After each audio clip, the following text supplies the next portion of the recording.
Following podcast contains profanity and is unsuitable for a child-friendly or work environment.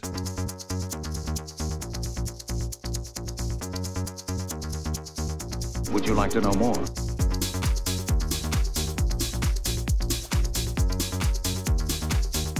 Would you like to know more?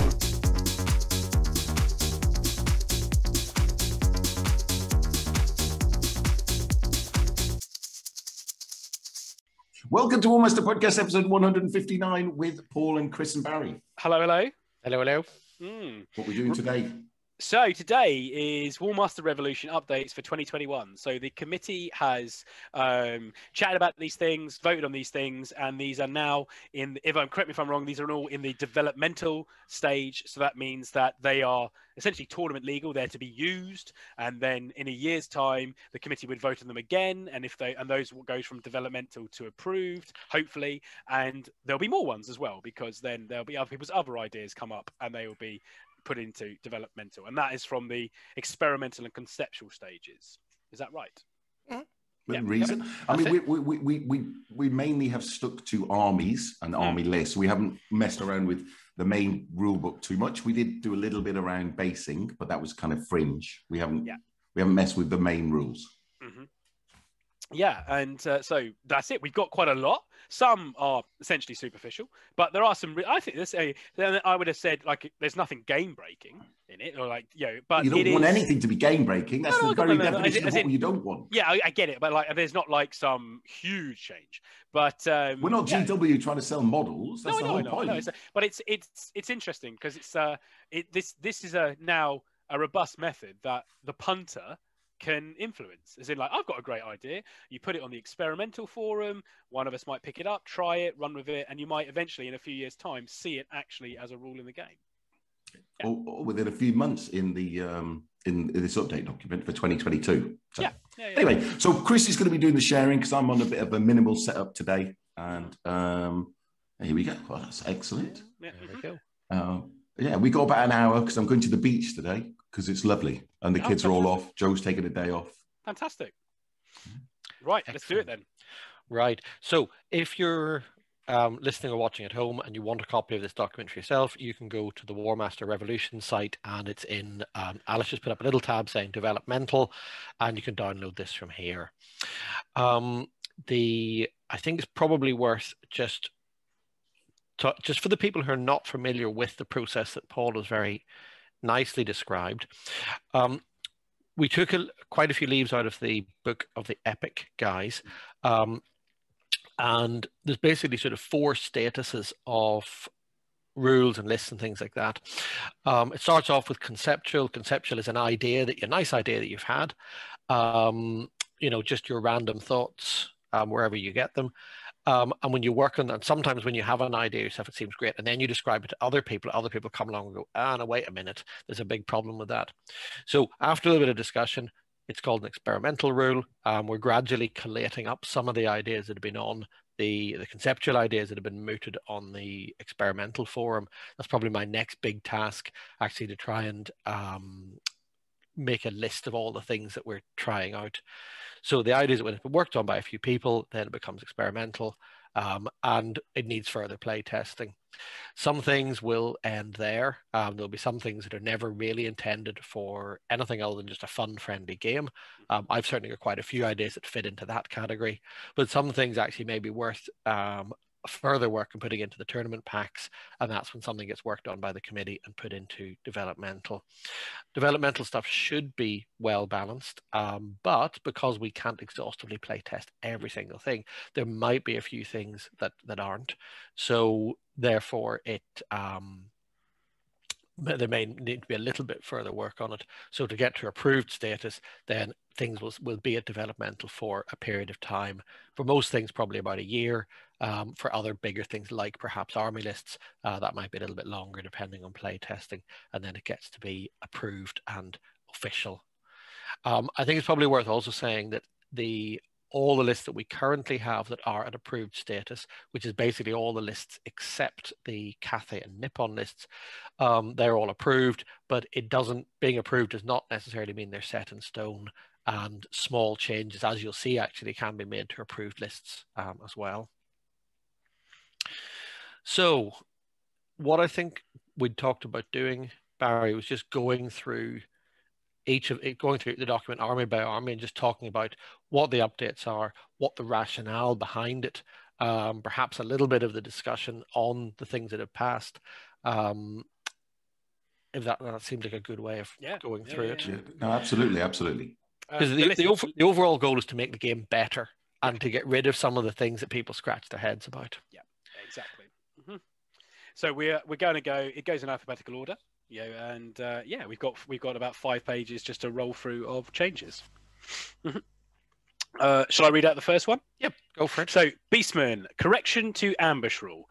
During the order movement sequence, the player nominates a point within dense terrain on or on any base edge other than the player's own table edge for every group of ambushing units he wants to deploy this turn.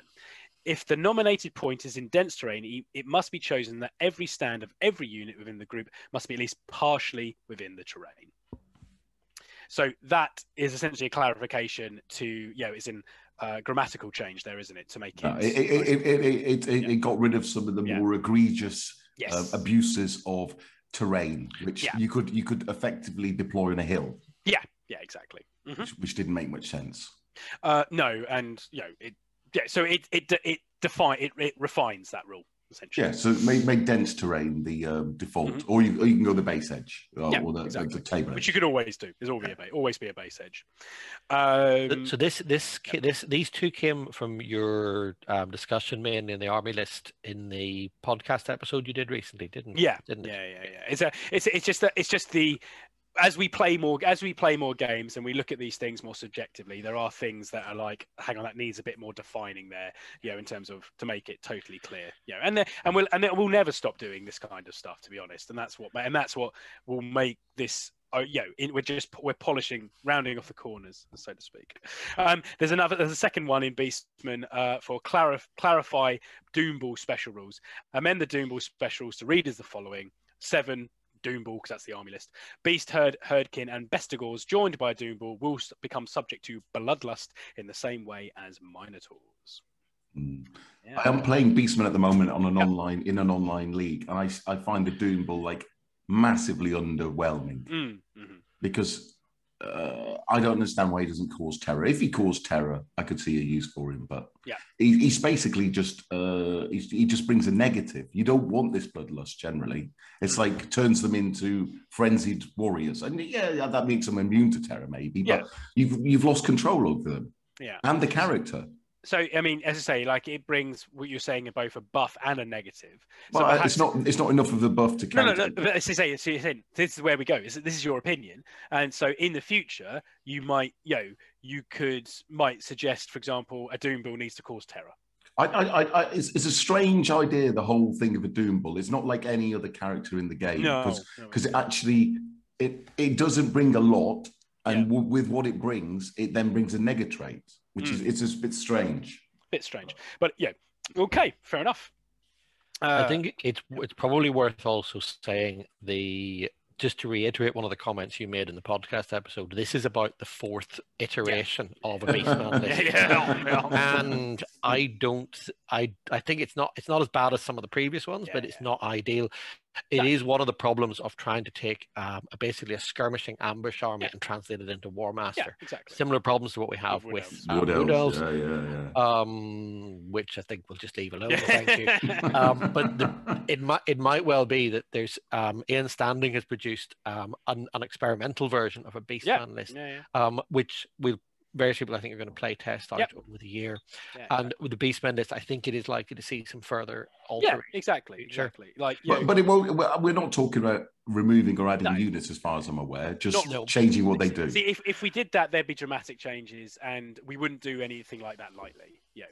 I think part of the problem with this army in the going forwards is going to be what do we do with the Centaurs, just because of the way they're based along the long edge, but they're cavalry models, and there's a balance to strike between do we either force people to rebase models, invalidate certain units in their collection, on the altar of making the whole army actually better. But then you bear in mind that the Centaurs are so useless, nobody takes them, and people may not even have the models for them. Yeah. So They remind me, Centaurs do remind me of pikemen, and it will take a long time to find a good solution, but we will find one, even for pikemen in the Dogs of War. Yeah. It may be that we allow, even though they're cavalry, they can support each other. I don't know. We'll find a solution eventually. Yeah. But yeah, you're right. They're rubbish at the moment. Nobody would take them. Well, you wouldn't, Barry. I definitely wouldn't. No, it's not even close. Yeah. Okay. No, cool. I wouldn't. I can't see a role for them either at all. All right. Anyway. So moving on, Chris. I think if you speak about Cathay, because there's quite a lot rolled into that. Yeah. Okay. Yeah. So the Cathay list, as you know, is one of the two new army lists that we introduced last year. The vast majority of the play testing has been done by Jim, who's kind of been the champion of the list since its inception. And what we've got here really is just some tidying up based on play testing. So the Ogres are now, I believe, called, well, the Bannermen, the Spearmen, we've renamed them Bannermen to fit in with the current fluff from the Warmaster Online games. Ogres have a slightly better profile. They're now basically the same as Iron Guts. So I think they're called Cathay Ogres in the list.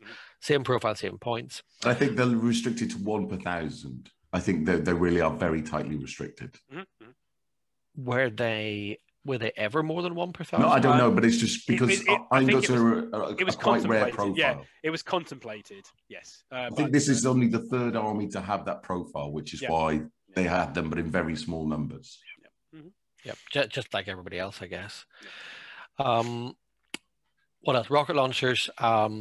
Jim has play tested, and again, hat off to Jim. He's play tested every possible permutation of artillery for this army, and what he reckons is best for the rocket launchers is very similar to the Chaos Dwarf one. It doesn't let you have an armor save, which again makes sense of exploding missiles landing in from the air. The Chaos Dwarf one, I don't believe causes confusion on a 6. It's not a 4, 5, 6 confusion. No, Chaos Dwarf is 4, 5, 6. I 4 think. 6. Okay, so they've got two artilleries that are overlapping. I always get them confused. One's cheap as chips, but is like a lightning warp cannon almost, and the other one is a bit like a Skull Chucker from whoever them Two Kings. So I don't know which one the rocket launcher is. I think it's probably more like the rocket lighting cannon. Yeah, it's a D6 attack thing. Yeah, and it goes wrong on a wall and stuff. Yeah, it's crewed by Chaos Dwarves. Yeah, because I'm just looking in my army notes here. The Chaos Dwarf. Here we are. But anyway, I'm sure you're right. It costed them appropriately. It'll be the same cost, absolutely. And they've still got they can probably go wrong on a 1 because, explosive weaponry, etc.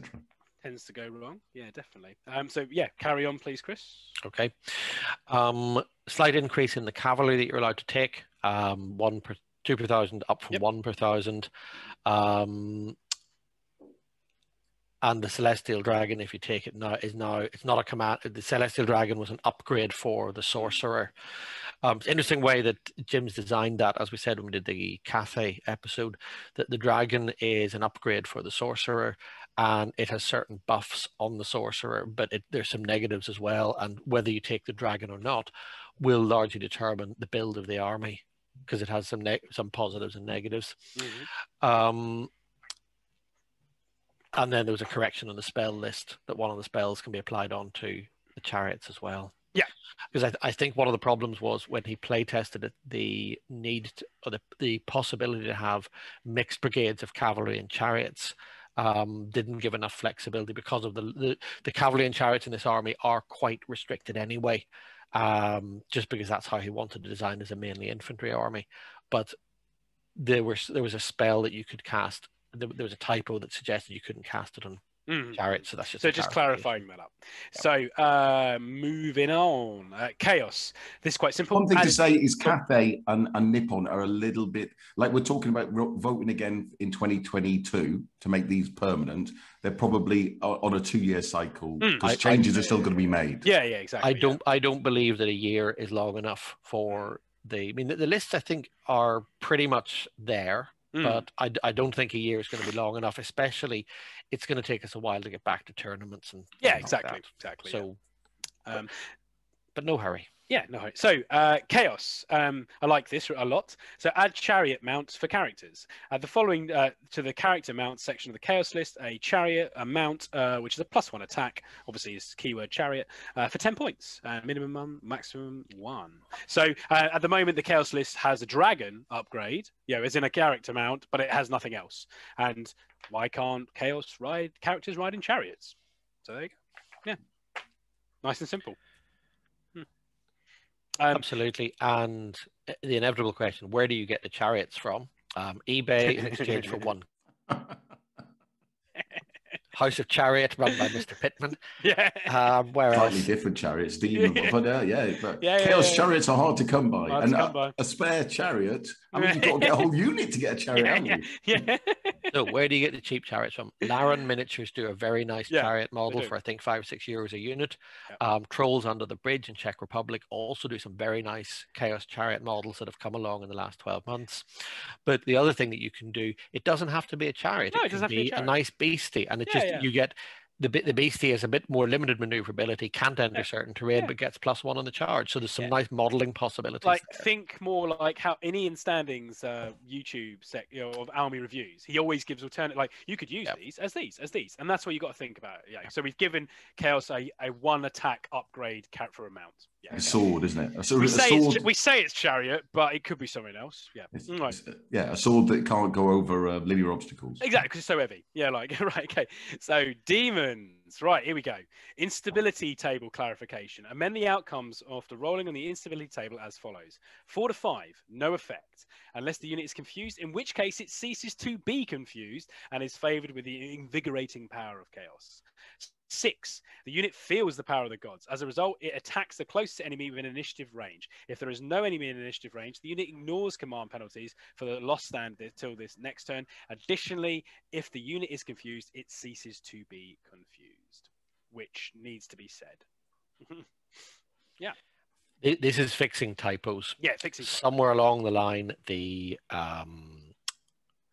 outcome 4 and 5 the text had got mashed up, so we put it back to what it was supposed to. And outcome 6, if the unit is confused, it ceases to be confused. That's just a clarification, because it should be obvious that it should cease to be confused, but it didn't say it, so we had to say it. And exactly, and this is about us spelling out things, just to be totally clear. It's already been pointed out that the bit where it says as a result it attacks the closest enemy should probably specify that it charges the closest enemy. So because Sherwin pointed out, does that mean it does a shooting attack? And it's like, there is nothing in the demon list that has a shooting attack. But demons are magic. They just magically attack. It's like, okay, fair one. All right. Okay, but to be fair, that error has been in that table since the dawn of time. The dawn of time, exactly. All right. So, it probably means that over the course of the next 12 months, that's going to move from attacks to charges. Because that's actually what it does. Because that's what it does. Yeah, exactly. That's what it. So we continue. Dogs of War. This is cool. Allow switching of handgunners for crossbows in the same way as Empire.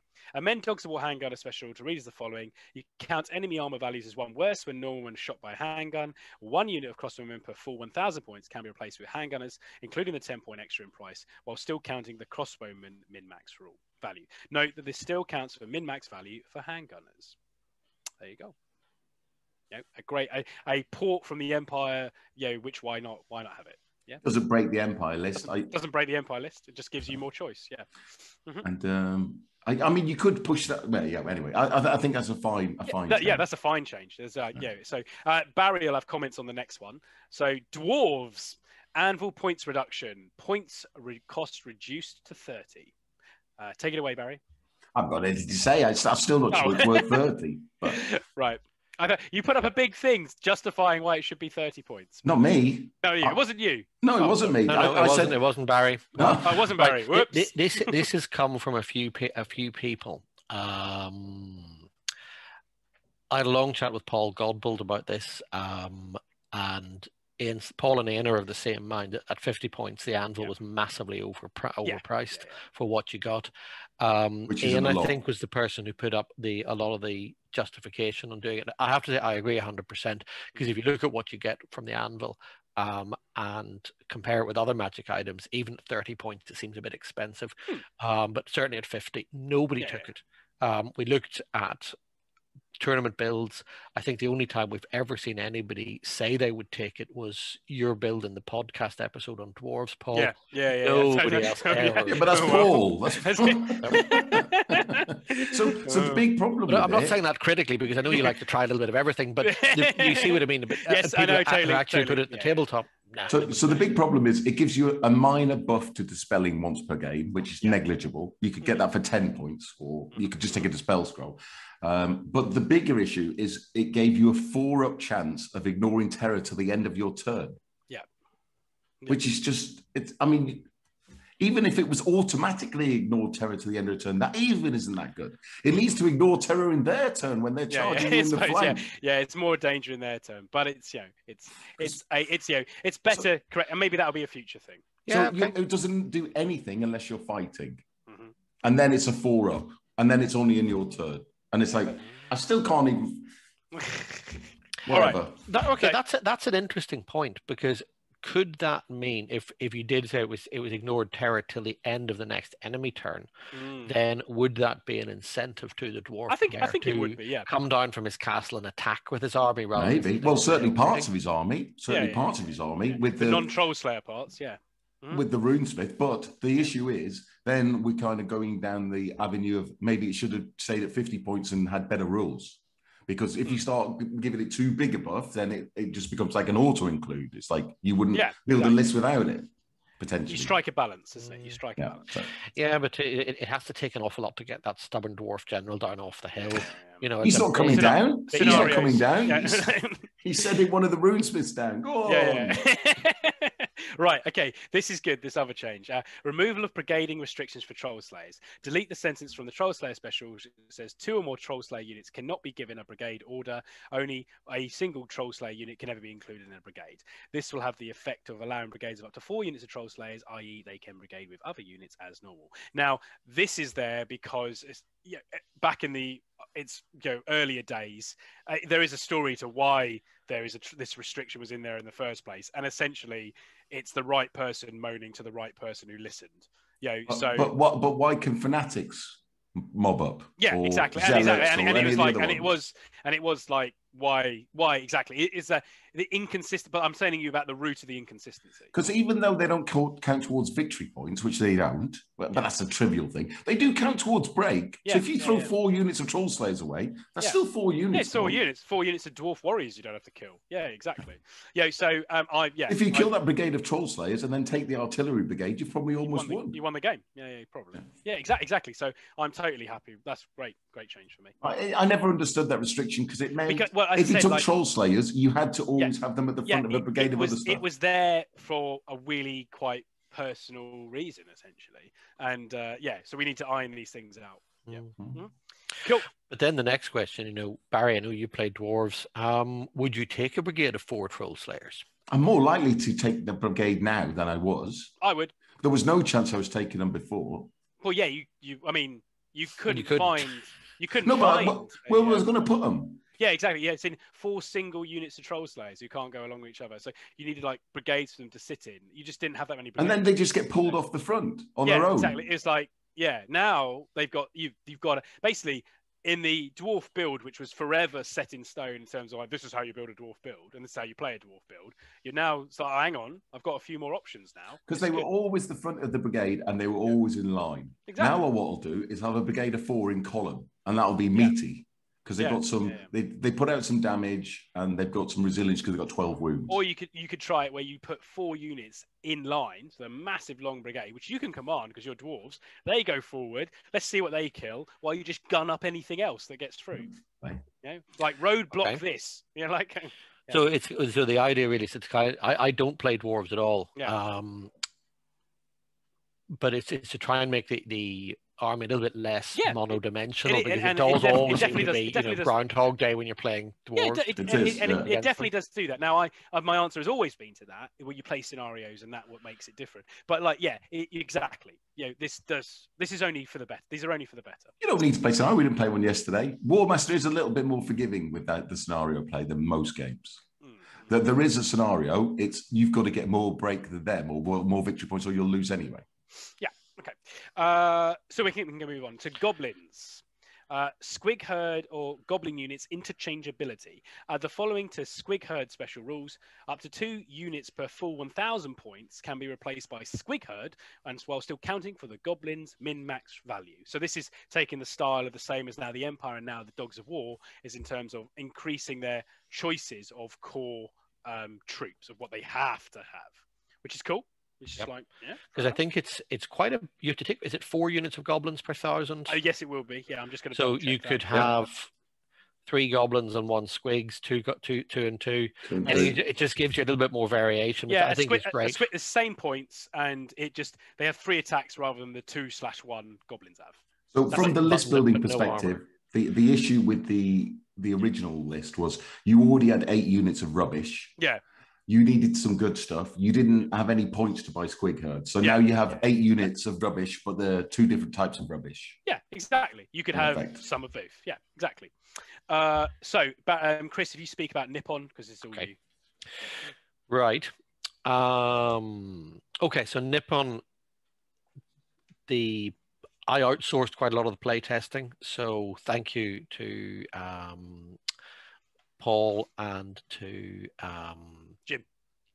Jim, Paul Godbold, Jim Beach, and Matt as well. So the guys on the rules committee who've done quite a lot of work on this. So based on the feedback, we realized there was an exploit, a potential exploit on the Nippon list for the ninjas, because the ninjas are deployed, they're like gutter runners, they're off the table, and the Nippon, remember, it calculates break in a similar way to the Bretonian army. Initially it was the samurai cavalry and the ninja units accounted towards break. But in an army where your break point is very reduced, you had the potential exploit of taking 4 units of ninjas and not deploying them, and then you couldn't break. It's an bit of your break point. The army, that's me.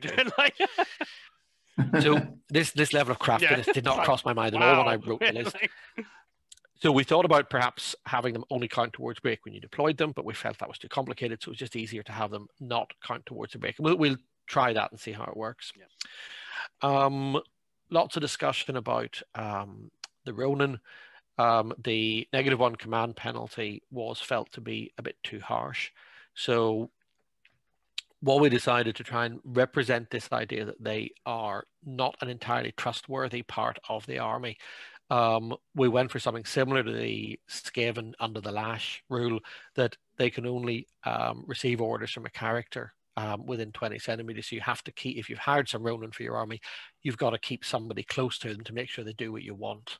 So it's an inconvenience rather than too much of a negative trait. And again, we'll see how that goes. I mean, that is a big restriction. I mean, that's one of the hardest restrictions on leadership in the game, the 20 centimeter rule. If you play Undead or Lizardman, you'll know all about it. Absolutely, but would you rather have that or a -1 command? That, please, because otherwise they're trolls, and we played with trolls yesterday. It did not go well. Didn't go well. Without the free half-face move. I tried. Even sent the general to do it. Yeah, the general was like, "Come on, boys, come on." No. No. Did you have them in a wood?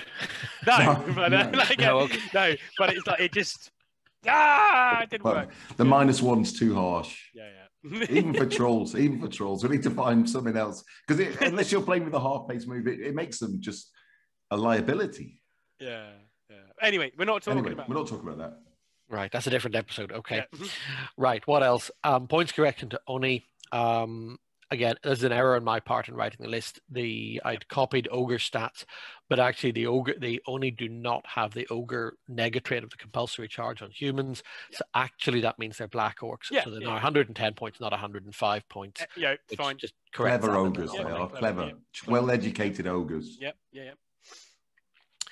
The shrine gets reduced to 30. The shrine is a direct copy of the Runesmith Anvil, so for the same reasons it went that we talked about for dwarves. Probably the most significant change, other change is to the Shugenja. The Shugenja is the kind of copy of the dwarf runesmith, and what we realized that is that the builds that we saw, for pretty much everybody, the Shugenja got taken and mounted on the Tatsu, which is the terror-causing mount, because the Shugenja was a copy of the runesmith. The runesmith has +1 attacks, but the dwarves don't actually have a terror-causing mount to stick him on. So what basically it meant was the heroes, the daimyo in the Nippon list, they became essentially redundant. Yeah. Why would you say So rather than nerfing the Shugenja, or Shugenja saying that Shugenja couldn't ride the Tatsu, we just said, okay, it's got no extra attack buff. So if you want a fighty character, you're probably better off taking the hero. If you want to put the Shugenja on for whatever reason, that you can do that, but it's not going to be as good in combat. Yep. So did you reduce the points to 90, from 80 to 90 to 80 or whatever for this? I don't believe there's a point change. No.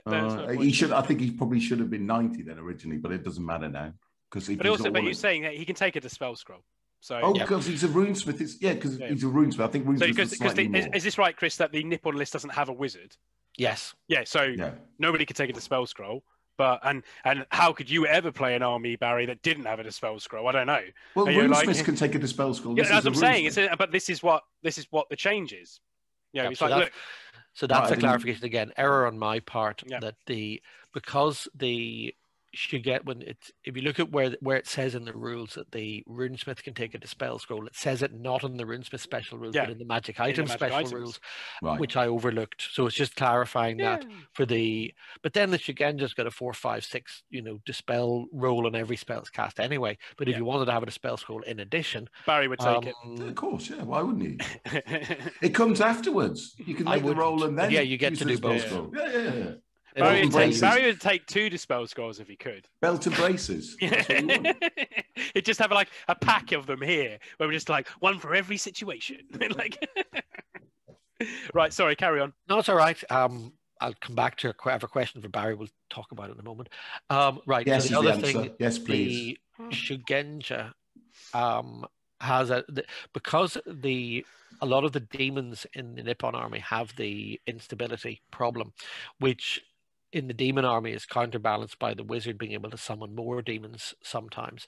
The Nippon army not having a magic user doesn't have that option. So to balance that up, they have a slightly modified version of a modification of the instability table that if the Shugenja is within 20 centimeters of any units that are affected by instability, they get a +1 on the instability table.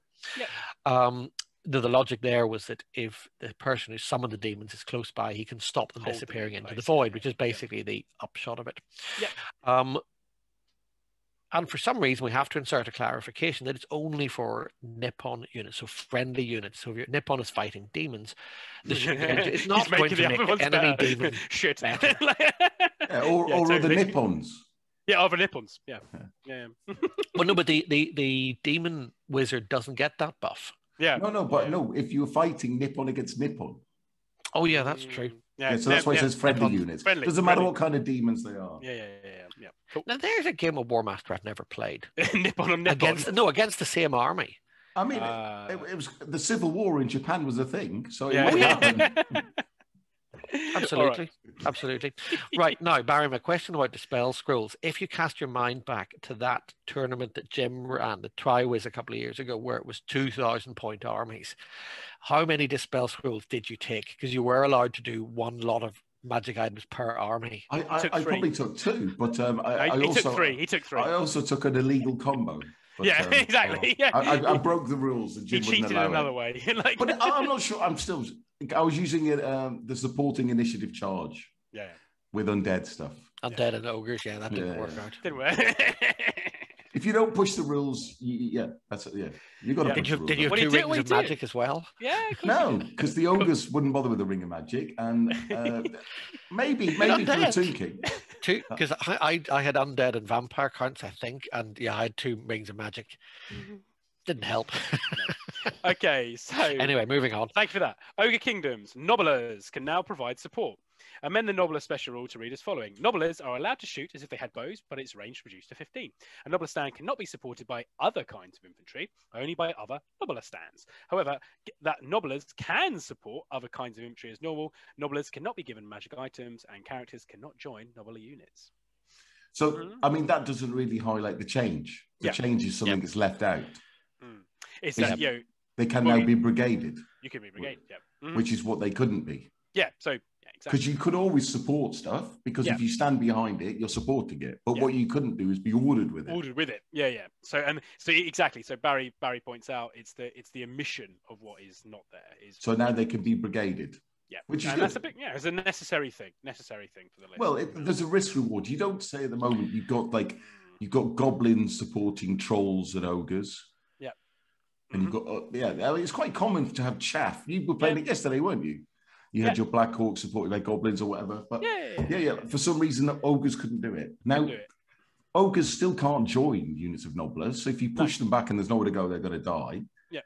And I said that nobblers can't be supported by ogres because that just doesn't feel right. So that's why would they? They don't care. Yeah. Why would I bother supporting them? Yeah, exactly. They're meant to die. But I think this is a necessary evil. To me, to be honest, this is too easy a solution. But let's see where we go. Too easy.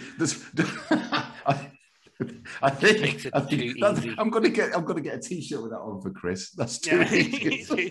We need something far more complicated. This message is sponsored by the European Union. Something more challenging.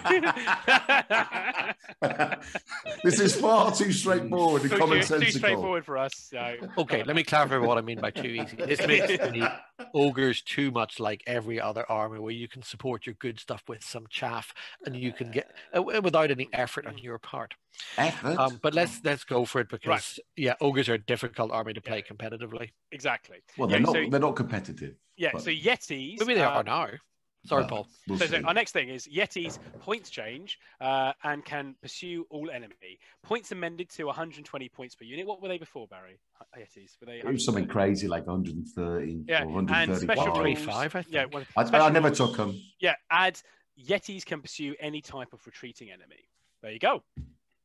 So I think that's actually a very good change, because the Yetis, they're very flavoursome for this army, and there are some lovely models out there. But what's the issue they still have? They still got the -1 command penalty. And they ignore distance modifiers, don't they? Well, that's nice. That's nice, but we're not elves. Okay. So the -1 does hurt, and they still can't. They still have that crazy rule that if you put something supporting if you put a character in, you if a character joins Yetis, they can't be brigaded by nobblers. Yeah. No, but if you put nobblers with them, right, you lose the distance. Yeah. Because you're going to have to order the nobblers. Yeah. But you still keep the -1 to orders. Exactly. It makes them really bad. So you're going to have units of Yetis on their own. Yeah, units of Yetis on their own, or not at all. Or not at all. Yeah. Whatever. Okay. So Tomb It's still an improvement. It's still an improvement. Still improvement. Yeah. Tomb Kings, remove redundant text from the Leech Priests. Delete the special rule which says 7 Leech Priests. Leech Priests can cast spells like other wizards. This is unnecessary as the type entry wizard implies it already. Yeah, that's quite simple.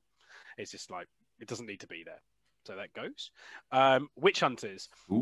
Army rule update to hate more chaotic enemies.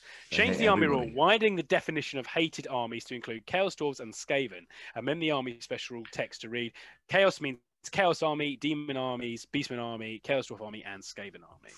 Because they're all Chaos. That's quite a big buff. That's now, what's that, 25% of armies? There's definitely no way that a witch hunter would look at a Skaven and go, "That's okay in my book." As in, I don't hate that. That is just a standing up rat man. No, I know. That I like. But I mean, there's no downside, is there? It's just 2 more people they hate. So 2 more people they get bonus against. Yeah, exactly. Just remind us, what's the effect on the army of the hatred? I'll just have a quick look.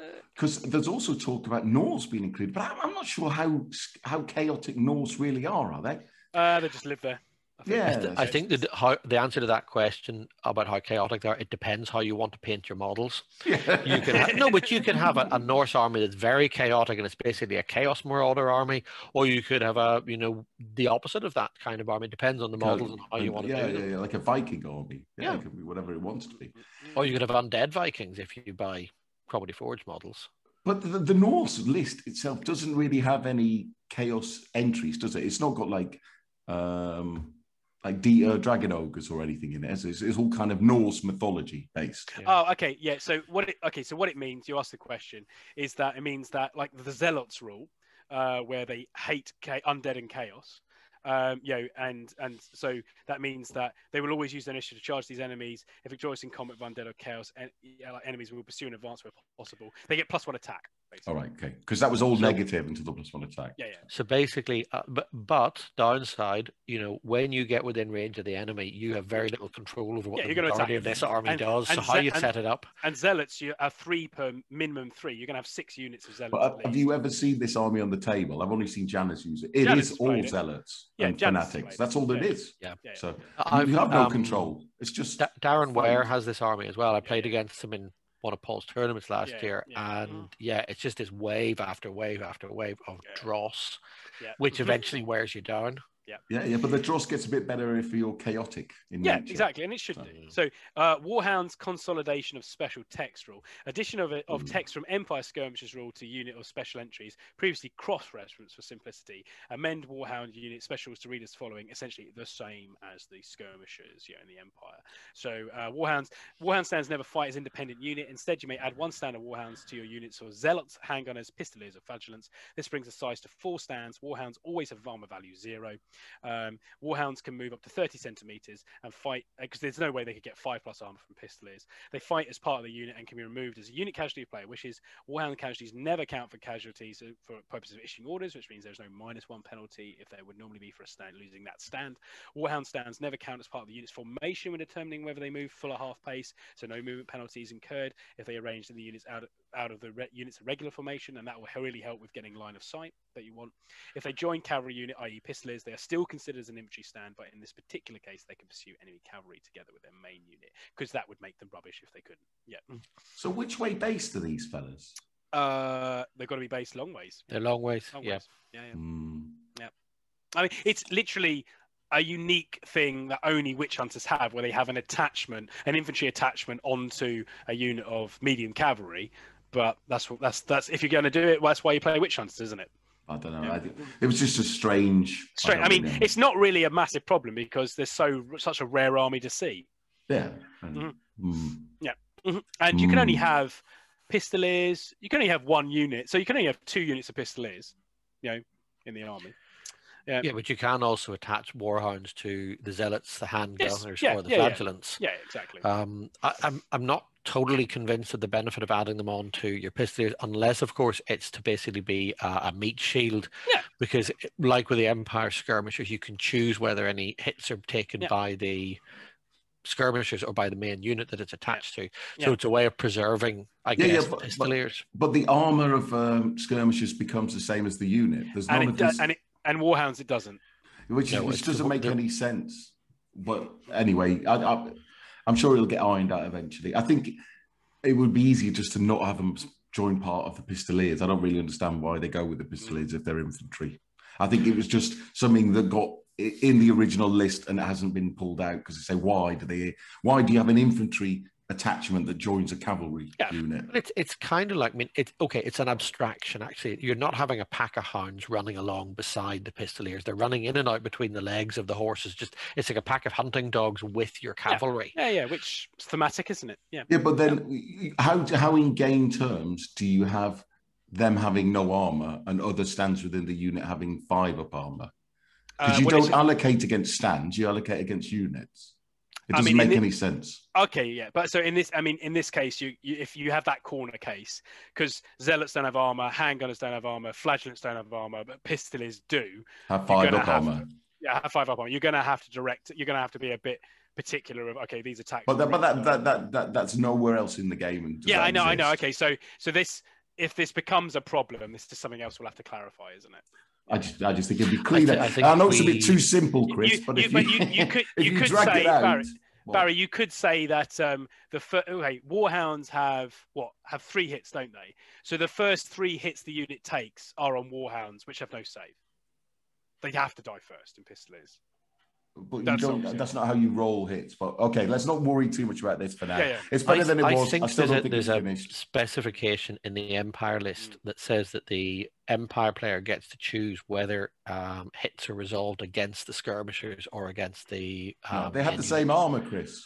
You just choose who to remove casualty. It doesn't matter where the hits go. You can take them off first or last, the skirmishers. But they have not the same here. No, they have more attacks, but these guys don't have the same armor, so it doesn't make any sense how you roll damage against them. Because how many do you allocate against the guys with no armor? In the Empire list, it says they fight as part of their unit and can be removed as a unit casualty if the player wishes. Yeah, but that's it. That's the only restriction. Yeah. So it's in. It does invite another amendment, doesn't it, to just be particular about Pistoliers having Warhound attachment, but this isn't a massive deal because you're never going to see that often. Yeah. You know, it is something to do, but it's not like here's my Witch Hunter army of 20 units of Pistoliers all with Warhounds. Yeah, also, you've put in another change that Warhounds are suddenly infantry that can move 30, which again just feels like we're trying to. Anyway, we're not. That was always there. Because they can't keep up with the Pistoliers. I know.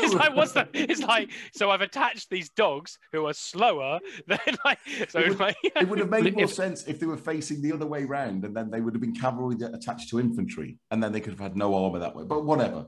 Yeah. It is what it is. It is what it is. If anything, actually, the dogs will slow down to the rate of infantry when they're moving with infantry. Have you been out with your dog lately? Yeah. The dog runs much faster than you do. Yeah. And most of the time, yeah. Okay, so vampire counts. Right. Vampire Lord clarification. Amend the special rule for the Vampire Lord to read as follows.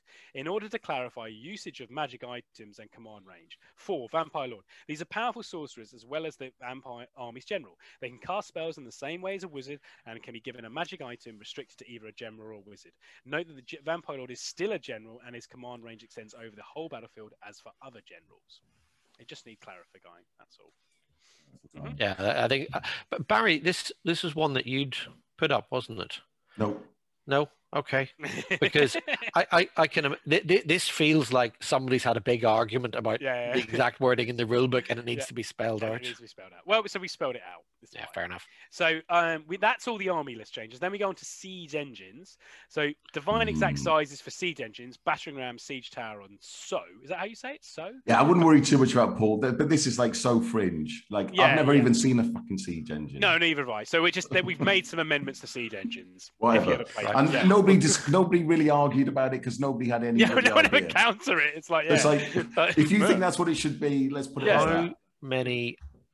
Can I just ask you guys, between the two of you with your extensive play experience, how many siege games have you ever played? Never. Not one. Never. Not one. None. Not right. one. Okay. So then it has them if you're there, and then it has members of the Warmaster Rules Committee 2021, which is quite cool. Right. It shows the breakdown of players. Yeah. These are all the folks who I think we should shout out to all of them. Yep. Thank you guys for all the time and energy that you've put into all the discussions and the voting and things, because it's, none of us are paid to do this, as Barry often points out when he's moaning. But it's a job that needs to be done. And it's a nice breakdown of where people are all from as well. It's cool. It's like, the committee is full at the moment with 21, but if people leave, then there's always potential for people to get involved. So exactly. And people are only on a 1-year contract, effectively. Yeah, exactly. Yeah, they have to recommit each year. Yeah, and I don't think with the groupings, there's nowhere that like tends to dominate everything, as in all the the US guys all vote together, for example, because they're from East Coast to West Coast. The US is so spread out that it's like they don't know each other, in a sense. Mm-hmm. So the American guys, there's at least 3 distinctive groups of people. 3 player communities, let's call it that, which is pretty good. And I'd like to see more of the Australian guys getting involved, because their equally spread out. You know, we tend to think of Australia as a small country. If you've ever been there, it definitely is not. So in all the different cities, size of America, Australia is easily. Yeah. Yeah, and the only way around is by air. So you've got lots of different little pockets of people. And again, that's why the playtesting process and the pathway towards approved cities, different communities, different groups of people put different takes and different slants on things, and that's why we need to playtest in the wider community. Right. So we've got about 10 minutes left. Thank you for everybody. As Chris said, it's been a challenging few months, to be honest, but it's done. And now we get a bit of a relax. A bit toying with some of the rule book, maybe a little bit. So Paul, what feedback did you get? So let's get this done, and then we can move on. Sorry. Give me somebody tell a joke while I just put it up. Hey, Chris had an Eddie Izzard joke. Eddie, what have you been doing in your world, Barry? What's my world? The kids are off school, so I'm daddy daycare at the moment.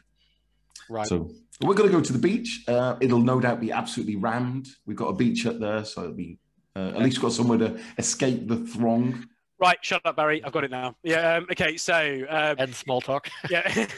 Okay. So I said, like, does anybody have any questions? We haven't heard these, so if I'm off the cuff, it's because it's off the cuff. So the first thing, would be interested to hear, so this is from Dan Grinsby, would be interested to hear the intention behind the changes and how you believe they will change lists. We just did that. Gabriel Nystorm, I had a thought today about witch hunters in relation to the Nippon, who can bring demons, and the cafe, if they bring terracotta warriors, should their rules include them too? Oh, that's a good point. Should they be hated, or should they hate those particular units? I think is what he's asking. Yeah, right. Okay, so do witch hunters differentiate between Nippon demons and regular demons? Okay. I'd probably say they probably would hate them. They probably would. Yeah, I mean, had they ever seen them? Probably not. But well, you can't do. I mean, they're going to go. What are those demony-looking things there? Let's give them a good thracking. Probably. Yeah. Probably. Yeah, I mean, they're definitely more demonic than Norse. I think when Nippon come into to approve as in developmental stage, I guess. Well, no, they are. They are. No, so I think when we start seeing Nippon when they get approved and then they're a fixed target, then I'm pretty sure the witch hunters might have to look at hating bits of them, hating bits of them. Yeah. Okay. Maybe. Everything in the proposed changes makes sense. Sorry, Taylor Kendall. Well, that's good. Didn't see anything out of sorts. Many were items you mentioned on your podcast. Ogre and Dwarves changes I applauded. Now, if you could tweak the gobos so they don't need 4 bolt throwers to be competitive. Goblin list. You're asking a lot there. He's asking, so he'd like a competitive goblin list. Yeah, it's not defensive, a non-defensive goblin list. Yeah, I was like, and I answered that just simply gobos competitive ? They are. Janet's won with them, but the problem is that's not. That doesn't say anything. The problem is they rely on trolls to do the whacking, and you can't order them. So you have to be defensive. You have to wait for them to come to you. Yeah. Okay. So here's the best one. Hey, Paul, I think the best answer for that who did you say posed the question? Taylor Kendall.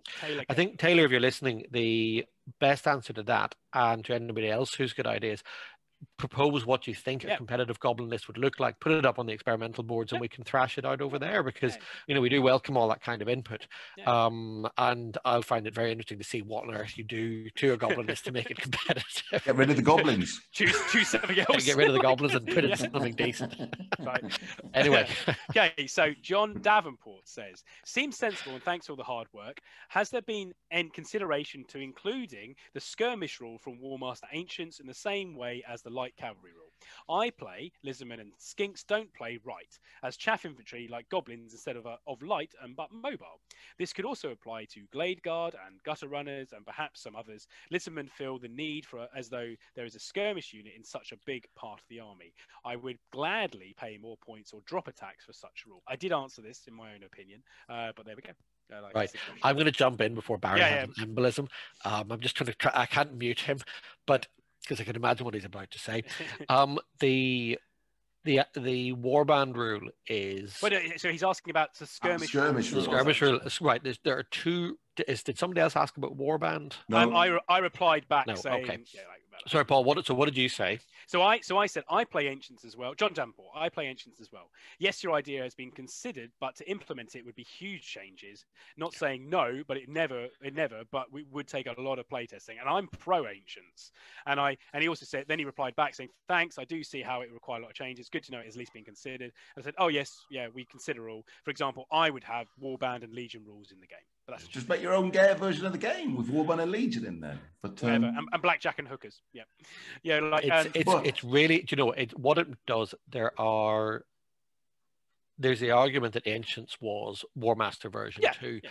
However, the counter argument is that Ancients you do not have terror-causing monsters, flyers, wizards, and all the other kind of stuff. Exactly. Yeah. And the Warband rule, whilst it's very, very thematic, and the Skirmisher rule is very thematic for certain armies, introducing it, you have to balance it up in some way. And every time we have a conversation about it, the major surgery that you have to do to the entire game, you are writing a different game. Yeah. So it basically would be Warmaster version 3, effectively, which, you know, never say never, but if it is put onto certain units, it'll be a unit by unit thing rather than an army thing, and it'll be very, very carefully tested. Yeah, exactly. I mean, I think it would be a different game, and you'd end up rewriting all the army list to rebalance, and it would just be a disaster. But that's my own personal point of view. That's your personal opinion. Yeah, exactly. I'm not that. No, I'm not a conservative. If I am, I've got a very little C conservative. But, at the end of the day, the holy text that is the Warmaster rulebook, we're trying to do as little as possible to come away from that. So there are some discussions around some what do we call them? What do you call it? Abstractions in the game. So, for example, if you charge something in the back and you lose, the person who's been charged in the back can't pursue because he can't see. Now, there are ways to mitigate that, and there are the ways why that isn't that important, and there are ways why, well, if you charge in the back, you don't lose very often. It's just a fact. But that's part of the game rules. And to change that, you have to change the line of sight rules. Yeah, exactly. And to change the line of sight rules affects like virtually every portion of the game. Yeah. Every portion of the game. Yeah. And some of the intricacies and the delicacies is like chess is very easy. If you just move a piece in chess, it's very easy. You don't think. But if you're trying to think 2 and 3 moves ahead, and you're trying to think the outcomes of pursues and how you can maintain line of sight and stuff, that's where the complication in Warmaster is. And if you try and get rid of that, it's not the same game. You're just kind of dumbing the game down, in effect. Yeah. If you want to hear the words from the Lord God himself, Rick Priestley, in War Games Illustrated 400, which is just the latest issue, it's 400th issue. When's this out? It's out now, just gone out. It has an 8-page interview with Rick Priestley where he lists his 10 best game systems like that he's designed, I think. Go on. And Warmaster is in, well, I haven't, so Warmaster is rated as number 5, and Warmaster has an excellent activation and command system that includes risk reward, multiple activation options in its 10 mil gameplay. The risk reward thing is the central tenet of the game, and that's where I fear we need to as painful it is when you have a turn and do literally nothing. Watch the battle report. That is the game. If you don't enjoy that, then this Warmaster's not for you. Yeah, exactly. And, if you don't enjoy the fact that you'll get to the end of a turn and want to throw your dice in the bin because you've done nothing, then I didn't have a turn where I did absolutely nothing. I think I got one order off. One order. One. I think I had a Brigader cavalry that took 4 turns to do anything. That was brilliant. It's like, I don't have to worry about them, do I? Anyway, that is the game. So. That's the game system. I mean, as we say on the battle report yesterday, Warmaster is there's only 2 game systems I know where troops don't always automatically just do what you want them to do, and that is Warmaster and Epic Armageddon, because of its has an activation and blast markers. I really like that. As in, if you tell somebody to do something, the first thing they're going to do is misinterpret it. It'd be like, I'm Napoleon and there's Bethier, my chief of staff, and it's like, so I'm going to tell me these orders. Okay, I'm going to write them down for you. Oh, I miswrote that bit or misgot that town wrong. Or someone rules lawyered what you wrote. Or Robbie rules lawyered me, and it goes to Colonel Pittman, with the 112th Imperial Guard, and it's like, Mon Dieu, which town does he mean? Left or right? You said move forward. You didn't move forward directly towards them.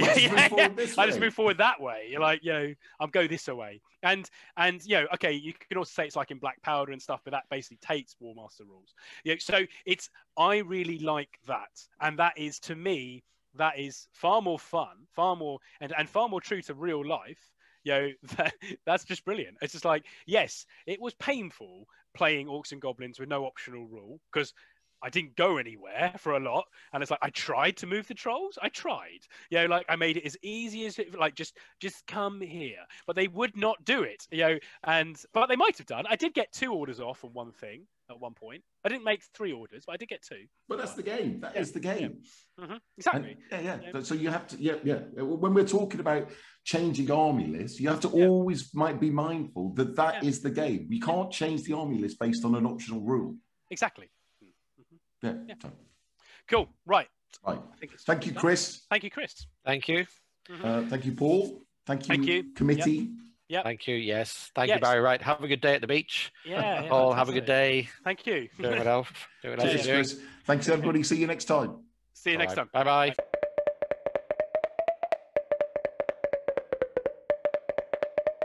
Would you like to know more?